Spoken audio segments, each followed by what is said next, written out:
Whether you know Dave Bautista as a fearsome WWE superstar or as a galactic guardian named Drax, you're probably a fan. Dave Bautista is a really likable, personable, agreeable sort of person, but it's kind of surprising if you know very much about what Dave Bautista has been through. Bautista was born in 1969, and according to his book, Bautista Unleashed, the Washington, D.C. area he grew up in was one of the nation's poorest at the time. As he was growing up, crack cocaine was about to hit the streets, killings in the neighborhood were common, and according to him, life expectancy for children was, quote, worse than in many third-world countries. Bautista casually mentions that 3 people died on his doorstep before he turned 9. In an interview with the Tampa Bay Times, he elaborates on one particular death where his mother found a man dying of a gunshot wound outside their house. She called for help, but the officials took too long and the man didn't make it. Meanwhile, Bautista, his sister, and several other children were playing outside nearby. They were so accustomed to violent sights that they didn't even shed a tear, and after Bautista's mother saw it, the family promptly moved to San Francisco. In his book, Bautista briefly dwells on his lack of formal education. Though he enjoyed wrestling in high school, his actual grades were far from amazing. By his senior year, which he didn't finish, they were so bad that he wasn't allowed to wrestle. Bautista says not graduating from high school is something he regrets, especially because he knows he absolutely could have done it if he had tried. Whenever he bothered to apply himself, he got good grades, and his teachers were perfectly willing to let him make up assignments. However, young Bautista just didn't care about education, and it remains a sore spot. In an interview with Sport Bible in 2018, Bautista admitted that if he could live his life again, he would focus on getting an education. Bautista might look like he was built at a shipyard, but he has a family just like everyone else, if maybe a slightly more turbulent one. Dave writes in Bautista Unleashed that his dad, a Filipino hairdresser, wasn't really prepared to be a father. Bautista also had an older brother who died in a car accident. Dave's mother, Donna Ray, managed to bring up her children while also struggling with poverty and family issues of her own. After separating from Dave's father, she started having relationships with women, which was a potential social problem for a woman coming from a conservative Greek-American family. In an interview with the Australian Broadcasting Corporation, Bautista says, "I never thought of her as my mom, the lesbian. She was Mom, an incredibly strong woman who always did her best to keep me out of trouble and keep me alive." To drive home his pro-LGBTQ stance, he once even threatened boxer Manny Pacquiao for making anti-gay comments. Troubled youths tend to dabble in crime, and young Dave Bautista was no exception. On the podcast Anna Faris is Unqualified, Bautista says his childhood gang used to specialize in petty theft. They'd go down to the houses of kids they knew and steal small stuff like clothes and knickknacks they couldn't afford. We're always stealing stuff and stealing this, stealing that, and the police would pick us up and my mom would have to come get us and beat the hell out of me. Bautista has since called his youthful, thieving ways kid stuff, but puberty turned him into a completely different beast. According to the Tampa Bay Times, Bautista grew large and intimidating during his later teenage years and ended up taking on a protector role in his group.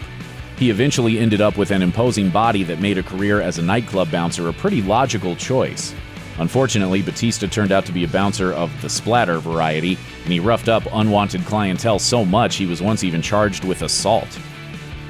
If you've ever wondered what it takes to get a body like Dave Bautista's, you might not like the answer. In a 2019 interview with the Tampa Bay Times, Bautista says he spent his 20s in a state he calls reverse anorexia. Despite being a fresh father of 2 daughters, he had no real plans or ambitions, so he got stuck in a loop. He worked all night as a bouncer, then spent hours at the gym, and by the time he got home, he'd sleep all day and start the cycle anew. Despite weighing over 300 pounds and doing virtually nothing but working and lifting, he felt he was never big enough. Bautista spent 10 years on this schedule, which didn't do any favors for his family's financial stability. As he was pushing 30, he realized he had wasted a decade of his life and was in a situation where he had to borrow money just so he could buy Christmas presents for his children. And I realized that I had accomplished nothing and I had no future and I had nothing to fall back on. This bleak situation ultimately came with a silver lining as the impoverished Bautista decided to try his hand at wrestling. Dave Bautista entered the physically grueling world of wrestling at a relatively late age.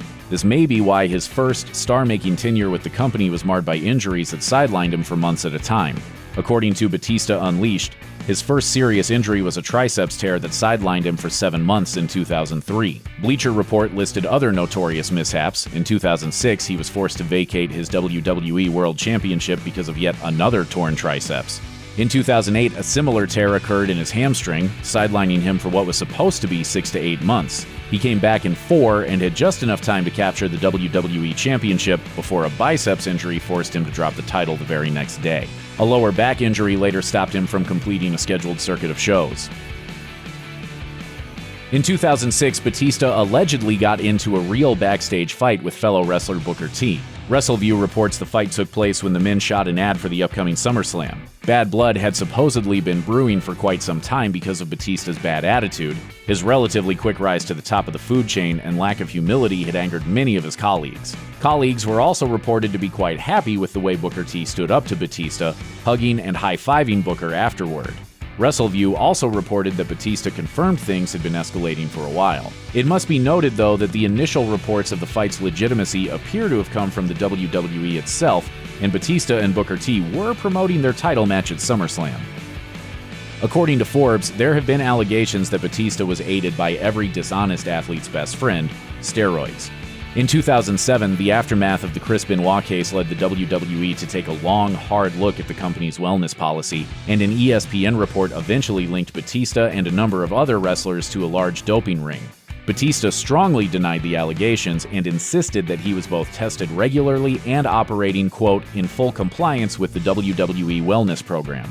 While he ultimately avoided suspension, the cloud of steroid suspicion has hovered over his head ever since. Wrestling Inc. and Bleacher Report have both reported on industry whispers about past steroid use, and some of his injuries seem oddly consistent with the ones steroid users commonly suffer.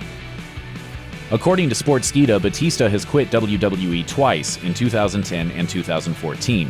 His first departure was reportedly because of a lack of movie opportunities, as Bautista discovered WWE studios wouldn't offer him roles. He asked if he could go outside the WWE and audition for other films, but was allegedly told to get dressed for a match. Bautista handed in his notice and left the company a year later, and on his last night, few people bothered to thank him or say goodbye. He made a comeback in 2013, but creative differences soon drove him out again. He reportedly wanted a slow build-up as a bad guy, but the WWE decided to strongly push him as a hero, and the fans didn't love it. According to Bautista, it didn't help that when he pitched a cross-promotion with Guardians of the Galaxy, WWE big shots Triple H and Stephanie McMahon basically laughed in his face. Bautista returned to the WWE one last time in 2019 when he wrapped up his wrestling career in a WrestleMania match against Triple H. Bautista lost. The life of a top WWE superstar isn't an easy one to mesh with private life, and Dave Bautista has been less than successful at it. In an interview with Sport Bible, Bautista admitted that the year-round grind of being on the road with the WWE didn't do any favors for his marriage. According to Australian Broadcasting Corporation, he ruined 2 of his marriages while he was on the road, and it wasn't just his constant absence that was the problem. The superstar admits he was a prolific cheater, and that obviously also hurt the people he loved. The Australian Broadcasting Corporation reports that while Dave Bautista doesn't drink or do drugs, he was no different from his wrestling peers who struggled with addictions. His drug of choice just happened to be a little different. Although he didn't realize it at the time, he was addicted to carnal pleasures while touring with the WWE. When the naturally shy and timid man became popular and suddenly had scores of girls interested in him, he says he was completely unequipped to handle it and dove in head first. While he didn't think it was a problem at the time, he was eventually told that his constant womanizing was a problem. He says he has since matured and changed because he doesn't want to hurt his business or be a bad role model for his children. Bautista's role as Drax the Destroyer in Guardians of the Galaxy propelled him to mainstream fame, but according to Wired, the dream gig could get surprisingly nightmarish. Bautista was terrified when he auditioned. His first day on set wasn't any better because, apart from his own nerves, he was unfortunate enough to start filming 2 weeks later than everyone else.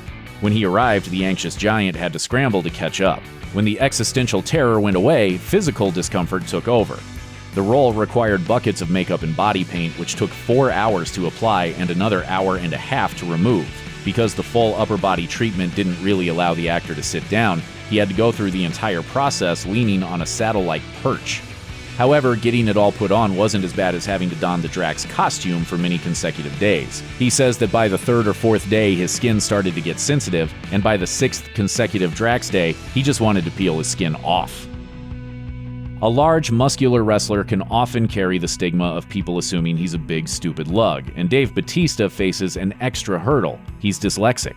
In an interview on Chris Jericho's Talk is Jericho podcast, Bautista says his dyslexia has made things like table reads for Avengers Infinity War and other films pretty difficult for him. Still, the wrestler has kept a sense of humor about his condition and has been known to reply to badly spelled Twitter insults with friendly advice about how to deal with dyslexia. You Earthers have hang-ups. As it happens, Bautista isn't the only Guardian of the Galaxy who deals with dyslexia. According to the New York Times, his castmate Zoe Saldana is also dyslexic, and Dyslexic Advantage has praised both stars for publicly speaking out about their struggles. Check out one of our newest videos right here. Plus, even more grunge videos about your favorite stuff are coming soon. Subscribe to our YouTube channel and hit the bell so you don't miss a single one.